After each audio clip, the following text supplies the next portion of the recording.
شهر مارس هو شهر المرأة، ونتحدث فيه عن المرأة كثيرا. فقرتنا دي النهارده هنتكلم فيها عن مكانة المرأة بالتأكيد في الإسلام، وكيف كرم الإسلام المرأة وميزها، وبالتأكيد هناك نماذج مشرفة كرمها الإسلام ورفع من شأنها. هنتحدث كثيرا في فقرة دينية عن المرأة، مش عايز اخد وقت كتير في المقدمة، ولكن خلينا نرحب بضيفي العزيز جدا الداعية الإسلامي الأستاذ أحمد حسن. أهلا بحضرتك، ونبدأ بالسلام عليكم ورحمة الله وبركاته، ونبدأ أيضا بالصلاة والسلام على نبينا الكريم عليه أفضل الصلاة والسلام. السلام عليكم، ازيك يا استاذ اشرف، ونهارك سعيد. نبدا كده مع بعض كده، نقول بسم الله الرحمن الرحيم. اللهم صل على محمد وعلى اله وصحبه وسلم. بالتأكيد تحدثت في المقدمة عن وضع المرأة في الإسلام، ولكن خليني أدخل في سؤالي سريع عن وضع المرأة قبل الإسلام، وكيف كرمها الإسلام ورفع من شأنها بعد ظهور الإسلام. اولا خلينا نبدا نتكلم. قبل الاسلام كان اجتمع الغرب وحاولوا كده يحطوا مفهوم او تعريف للمرأة ومكانة المرأة. اتفق الغرب على ان المرأة هي كائن خلق لمتعة ومساعدة الرجل في حياته، ملهاش اي دور تاني. ولو جينا للجزيرة العربية وحال العرب في الجاهلية قبل الاسلام، تفسير الغرب. ده تفسير الغرب. ده زي مؤتمر كده عملوه قبل بعثة النبي صلى الله عليه وسلم بحوالي 30 سنة. واتفقوا زي ما بقول لك على ان المرأة هي كائن خلق علشان متعة ومساعدة الرجل في الحياة، ملهاش اي دور تاني. ويمكن شوية افلاطون اتفق معاهم شوية في التعريف دوت.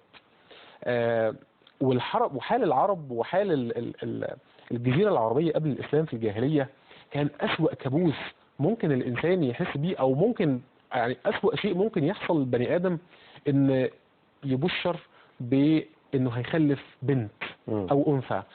فبيقول ربنا سبحانه وتعالى بعد بسم الله الرحمن الرحيم: وإذا بشر أحدهم بالأنثى ظل وجهه مسودا وهو كظيم. يعني شوف، كاتم في نفسه لغاية لما وشه يسود، يتوارى من القوم من سوء ما بشر به. يعني مش قادر، عنده مصيبة ومش قادر يرفع وشه قدام الناس، ومش قادر يبص في عين الناس، لأن ربنا سبحانه وتعالى رزقه بالأنثى. وشوف، كانوا بيحقروا من مكانة المرأة لدرجة إن كانت المرأة عندهم بتدخل ضمن الميراث، يعني زيها زي الفلوس، زي البيوت، زي الأراضي اللي بيسيبها، فكانت بتورث. يعني ممكن حد ياخد زوجة فلان من ورثته، بل كمان إن لو راجل متجوز 2 يحق للابن اللي بيرث أبوه إنه يرث زوجة أبوه ويتجوزها كمان. فأصبح هنا هو عندنا خلط في الأنساب وزواج محارم، وكان وضع بائس جدا جدا.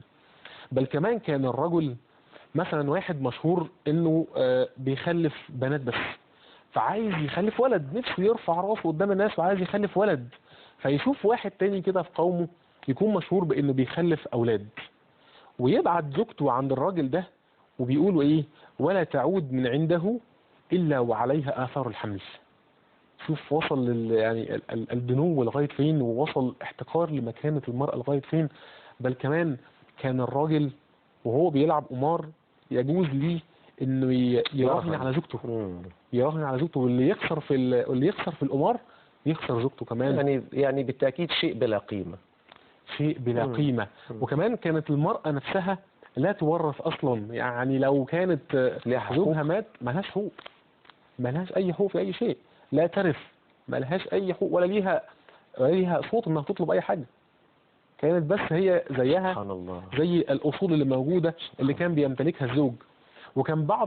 وكان بعض قبائل العرب يا استاذ اشرف كانوا تيجي كده وقت الحمل ياخدوا الست للصحراء ويحفروا جنبها حفرة، ولو الست دي ولدت بنت، خلفت بنت، اوتوماتيك كده على طول تترمي في الحفرة ويتردم عليها. في ساعتها كده على طول تتحط في الحفرة ويتردم عليها وكأنها ما ولدتش. ولو خلفت ولد يتاخد الولد ويتعمل عليه الأفراح والراجل يرجع سعيد وفرحان وفخور انه خلف ولد. وكان بعض قبائل العرب كده كان ممكن ما يقتلش البنت، بس يبعتها في الصحراء تقعد ترعى الجمال. يعني يبعدها، والله ماتت يبقى ريحت، عاشت هي بتعمل حاجة وبنستفاد بيها. نتحدث سريعا عن الفرق بعد الإسلام. الفرق بعد الإسلام: الله سبحانه وتعالى جعل للمرأة مكانة ودور في الإسلام، فكانت أول مساواة واول اعتراف بالمساواه واول اعتراف بحقوق المراه من سيدنا رسول الله صلى الله عليه وسلم، فقال النساء شقائق الرجال. يعني مفيش فرق، كتف بكتف، مفيش فرق بين راجل وبين ست. وقال ربنا سبحانه وتعالى من عمل صالحا من ذكر او انثى، الاثنين اهوت، اللي هيعمل صالح فيكم وهو مؤمن فلنحيينه حياه طيبه. يعني هنا خلاص اصبح معيار التفرقه ومعيار العنصريه اللي كانوا عايشين بيه. الجملة واضحة. جمله واضحه من جدا. عمل صالحا من ذكر من ذكر او أو انثى. أنثى، جملة كده واضحة عشان بس فالمسلمين ما حدش ناقش فيها. طبعا. فربنا سبحانه وتعالى قال لك ايه؟ المساواه. هنا المساواه في في الاعمال بين الراجل والست. والله اللي هيعمل خير هيخش الجنه، واللي هيعمل غير كده هيخش النار، سواء كان راجل وسواء كان ست. ولو بصينا وشفنا كده هنلاقي الله سبحانه وتعالى جعل المرأة والزوجة آية من آياته سبحانه وتعالى في الكون. قال بعد بسم الله الرحمن الرحيم ومن آياته أن خلق لكم من أنفسكم أزواجا لتسكنوا إليها.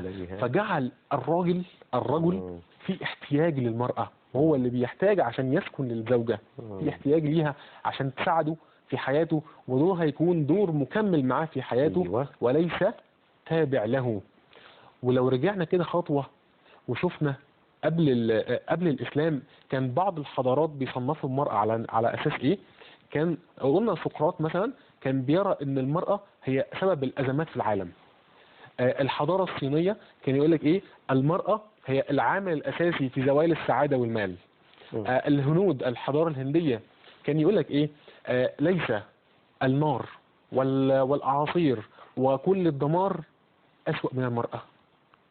وكان عمر بن الخطاب بيقول والله لم نكن نعلم للنساء قبل الإسلام شيء حتى أحل الله لهن ما أحل وكتب الله لهن ما كتب. كنا نتحدث قبل الفقرة عن نماذج مبشرة ونماذج كرمت في القرآن الكريم وفي السنة النبوية ونماذج من أمهات المؤمنين. احنا في عندنا على مر التاريخ، احنا لو قعدنا نتكلم على دور المرأة في الإسلام والنماذج اللي الله سبحانه وتعالى اختصها وأظهرها لنا ممكن نقعد نتكلم من هنا السنة الجاية. بس احنا هنجيب 3 نماذج. هنتكلم أولا عن السيدة خديجة بنت خويلد أم المؤمنين، وهنشوف دور السيدة خديجة كان قد إيه في دعم النبي صلى الله عليه وسلم. فكان أول تكريم ليها إنها كانت أول من أسلم لله بعد رسول الله صلى الله عليه وسلم. فشوف كرامة ما بعدها كرامة. وشفنا دور السيدة خديجة بعد لما النبي شاف سيدنا جبريل أول مرة. رجع سيدنا رسول الله خايف جدا، فقال لها إيه؟ لقد خشيت على نفسي. فشوف بقى الدعم النفسي والدعم المعنوي اللي وقفت بيه جنب سيدنا رسول الله. قالت لا والله لا يخزيك الله أبدا، اوعى تقول على نفسك كده، ربنا استحالة يبعد عنك وربنا مش هتخلى عنك. تديله ثقة في نفسه. تديله ثقة في نفسه. إنك لرسول الرحم وتحمل الكل وتعين على نوائب الدهر. وجابت له كل الميزات اللي بيعملها سيدنا رسول الله اللي ربنا سبحانه وتعالى بفضل وإكراما لما يفعله ربنا مش هيخزيه أبدا. يعني كانت داعمة لي في بداية الرسالة، وكانت داعمة لي بأموالها، وكانت داعمة لي بكل شيء عشان في سبيل نشر الرسالة. ويمكن الله سبحانه وتعالى قدر بأقداره ان السيدة خديجة تكون موجودة في الزمن ده وتدعم النبي في الزمن دوت، وتكون سبب ان الاسلام يوصل لنا في الوقت اللي احنا فيه دلوقتي. ده نموذج اول. ولو خدنا النموذج الثاني، السيدة نسيبة بنت كعب، هي احد الصحابيات واحد اكبر الصحابيات واحد اكثر الناس اللي دفعت عن الاسلام ودفعت عن سيدنا رسول الله. انا هاخد بس لقطتين او مشهدين من حياة السيدة نسيبة بنت كعب. اول مشهد هناخده في غزوة احد. فكان سيدنا رسول الله بيقول ما التفت يمينا ولا يسارا الا وجدت نسيبة تحارب دوني. كانت بتدافع عن النبي صلى الله عليه وسلم بكل ما اوتت من قوة، وخصوصا بعد ما الرماة حادثة الرماة اللي احنا عارفينها، وخالد بن الوليد اخذ وطلع على الجبل. فكانت بتحارب وبتدافع عن سيدنا رسول الله، يعني ومستموتة في الدفاع عن سيدنا رسول الله، لدرجة ان سيدنا رسول الله كان وضع السيدة نسيبة هي المسطرة او المعيار اللي بيقيس بيها. مثلا احد الصحابة انت كنت بتقاتل زي نسيبة، لا انت كنت اقل من نسيبة. فكانت هي المعيار. وقال ابنها الحبيب بن زيد قال فوجدت امي تحارب بقوة حتى اخشي عليها، ولم أجد في جسمها مكان إلا وفيه ضربة سيف، حتى وجدت في كتفها، لقى في كتفها جرح، فوضعت يدي فيه حتى غاصت قبضتي في الجرح. فتخيل، شوف يعني قعدت تحارب لغاية لما حصل في كتفها جرح، قبضة كاملة دخلت في الجرح دوت. ولو أخذنا اللقطة الثانية من حياة السيدة نسيبة، قابلتها واحدة اسمها أم سعد. أم سعد دي لقت إيد السيدة نسيبة مقطوعة، فبتسألها إيه اللي حصل؟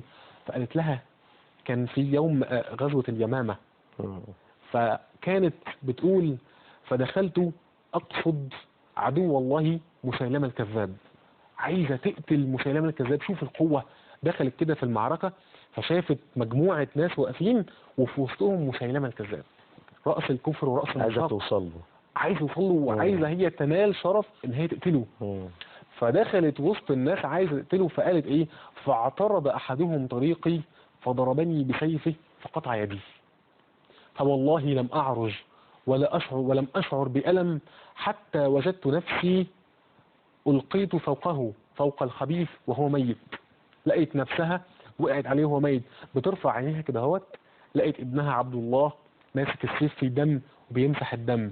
فسألته أأنت قتلته يا بني؟ فقال نعم يا أماه أنا قتلته. فسجدت شكرا لله. شوف القوة، ولا همها ألم ولا همها الدم اللي بيشيله ممكن تموت في أي وقت، هي همها عايزة تنال الشرف ده وتقتل مسيلمة. فلما لقت ابنها اللي قتله فرحت ان حد من ذبيحتها هو اللي قتله. ولو اخذنا عندنا ثالث مثال، السيدة زينب الغزالي. زينب الغزالي هي كانت موجودة في العصر الحديث وتوفت سنة 2005. لو اخذنا كده كام لقطة من حياة السيدة زينب الغزالي، كانت وهي صغيرة والدها احد مشايخ الازهر الشيخ محمد الغزالي، بس مش الشيخ ابو حمد الغزالي، هو واحد تاني. فكان الراجل دوت عايز يعلم بنته، ولما توفى قرر اخوها وامها يمنعوها من التعليم. فالبنت دي قررت ان هي تتعلم وتثقف نفسها، وراحت كده مدرسة من المدارس وقابلت مدير المدرسة واقنعته انه يكلم اخوها عشان ترجع وتتعلم تاني. وبالفعل رجعت اتعلمت وشاركت مع هدى شعراوي، وكان ليها دور في تحرر المرأة وكده. فكان في مفروض في مؤتمر كانت هتسافر ليه في فرنسا علشان تتكلم عن تحرر المرأة وكده. فحلمت بأبوها، شافت أبوها في رؤية مش راضي عن سفرها دوت، فرفضت إنها تسافر. وفي موقف من المواقف كانت في البيت بتولع بوتاجاز أو ما شابه، انفجر في وشها واتحرقت حروق شديدة جدا، بعد ما كان اتجاهها كله على فكرة تحرر المرأة ومعاداة المرأة للإسلام، وإن كان فكرها كله إن الإسلام بيحجم من دور المرأة. فدعت ربنا سبحانه وتعالى، وكانت حالتها تقريبا ما يقوس منها، انها لو ربنا شفاها سبحانه وتعالى هتسخر حياتها للدعوة. وبالفعل ربنا سبحانه وتعالى شفى السيدة زينب الغزالي واتجهت للدعوة. واخر موقف هنتكلم عليه في حياة السيدة زينب الغزالي، دخلت السجن كده فترة الستينات، فكانت بتعذب عذاب شديد جدا. واحد المواقف كانوا صلبين وكانوا معذبين شاب قدامها عشان يشتمها، والشاب مستحرم انه يشتمها، واحدة قد امه مستحرم. فمن كتر البكاء نامت السيدة زينب الغزالي ورأت رؤيا مجموعة جمال راكب عليهم ناس وشهم كله نور، وشافت كل الحبال خارجة من الجمال ورايحة عند شخص واحد بس قدام خالص، هو اللي ماسك، هو اللي بيقود المسيرة دي كلها. فشافت كده وقالت له أأنت رسول الله؟ قال نعم يا زينب أنا رسول الله. اثبتي يا زينب فأنت على الحق، اثبتي يا زينب فأنت على قدم محمد عبد الله ورسوله. كان دي أكتر حاجة ثبتت السيدة زينب الغزالي، وأصبح لها دور ومؤلفات كتير جدا، وكانت سبب في هداية ناس كتير جدا ورجوعهم إلى الله سبحانه وتعالى. جزاك الله كل الخير والسعادة. عايز أقول لحضرتك كنا نتحدث قبل الفقرة عن الحجاب والشكل الملائم للمرأة المحجبة. هناك بعض المحجبات، يعني هحاول اختار اللفظ المناسب، قد تسيء نسبيا إلى نفسها أو للحجاب من طريقة ارتداء الحجاب. المفروض الحجاب ليه بعض المواصفات، حتى لو افترضنا ان هو بنقول باللفظ ده كده مودرن، حتى يناسب العصر اللي احنا فيه. ما حدش قال ان احنا لازم عشان نرتدي الحجاب لازم نجري بجلابيه ونلبس جلابيه ولا الكلام ده كله، ولكن على الاقل الشكل المقبول ولكن قد نرى الآن حجاب بشكل عجيب وغير مقبول. بص، احنا خلينا في الحجاب سواء كان مودرن او سواء كان اولد فاشن، فاحنا عندنا ضوابط. العلماء لخصوا لنا الضوابط دي في ان الحجاب هو المفروض يكون لا يصف الجسم، يعني لا يكون ضيق فيصف مفاتن المرأة، ولا يشف ما يكونش شفاف فيبين جسم المرأة من تحته، ويكون الوانه ليست ملفتة. بس الوان ليست ملفتة دي هنقول القواعد بتاعتها. يعني لو رحنا مثلا رحنا السودان، السودان طبيعي عندهم هم بيحبوا الالوان الزاهيه الافارقه جدا، بيحبوا الالوان الالوان الزاهيه قوي والالوان الفاقعه دي، وبيكون مش مقصوده، ده بيكون حاجه خاصه بالفولكلور بتاعهم. بالنسبه لهم اللون ده مش ملفت. فاحنا عندنا بالنسبه لنا في مجتمعنا اللون ده ملفت. فاحنا هنحط الضوابط دي، هنحط الضوابط ان اللبس بتاع لبس المراه لا يشف ولا يصف ولا يكون ملفت، والبسي اللي انت عايزاه. بعد كده شوفي بقى انت وضميرك، اقفي كده قدام المرايه شوفي هل اللبس ده هينفع اصلي بيه ولا لا. اصل انا هقابل ربنا سبحانه وتعالى. هو ده الفيصل، هو ده الفيصل. شوفي اللبس ده. انا مش هقابل واحده صاحبتي ولا حد مديري في الشغل، انا هقف قدام اللي خلقني. شوف احترامك لله سبحانه وتعالى هتقف قدامه ازاي. فاحترامك لله لازم يكون نابع منه احترامك للناس. استاذ احمد، معلش انا اسف وقتي بيخلص، ولكن تقول ايه اللي فكرت انها تخلع الحجاب وبالرغم من هذا هي انسانه ملتزمه في كل شيء؟ هي انسانه ملتزمه ونحسبها على خير وكل شيء. بس خلينا بس نقول حاجه صغيره خالص. الشيطان دايما صبور جدا مع الواحد، وبيخش للبني ادم من مداخل يعني ممكن انت لا تحسبها مداخل خالص. فاوكي ياخد منها الحجاب، بس في نفس الوقت يخليها تركز اكتر في الصلاه، تركز اكتر في عبادتها لربنا سبحانه وتعالى، فتحس ان هي قربت اكتر وملتزمه. شويه شويه يقوم واخد منها التركيز في الصلاه، شويه شويه يقوم واخد منها الصلاه اصلا. فالشيطان هيبدا يتدرج ويخش واحده واحده لغايه ما ينال غرضه من البني ادمه دي. فاعرفي ان طالما ان انت عملتي حاجه الله سبحانه وتعالى لا يرضى عنها، فهي اول خطوه من خطواتك في الابتعاد عن الله، وانك هتمشي في طريق الشيطان. شوف ربنا سبحانه وتعالى بيقول في حديث قدسي: يا عبادي لو ان اولكم واخركم وانسكم وجنكم كانوا على اتقى قلب رجل منكم ما زاد ذلك من ملكي شيء. لو كل البنات محجبات هيزيد حاجه في ملك ربنا؟ هيزيد حاجه؟ لا. ولو ان اولكم واخركم وانسكم وجنكم كانوا على افجر قلب رجل منكم ما نقص ذلك من ملكي شيء. يا عبادي انما هي اعمالكم احصيها لكم، فمن وجد خيرا فليحمد الله، ومن وجد غير ذلك فلا يلومن الا نفسه. الحلال بين والحرام بين. الحلال بين والحرام بين. ويعني انا سعيد ان انا اختم بالجمله بتاعت حضرتك بكلمه الحرام بين والحلال بين. وكنا لسه بنقول قبل الفقره بتاعتنا وانا بتكلم مع حضرتك: الابيض ابيض، اسود اسود، وكل شيء واضح والواحد بيستكي قلبه. بشكرك شكرا جزيلا الداعي الاسلامي الاستاذ احمد حسن، جزاك الله عننا دائما خيرا، ونلتقي في خير وفي سعاده دائما. اشكرك شكرا جزيلا وجزاكم الله خيرا، ودمتم في عطاء واقبال على الله. شكرا جزيلا. مشاهدينا، خلصت فقرتنا الدينيه، فقرتنا لسه متواصله. خلينا لفاصل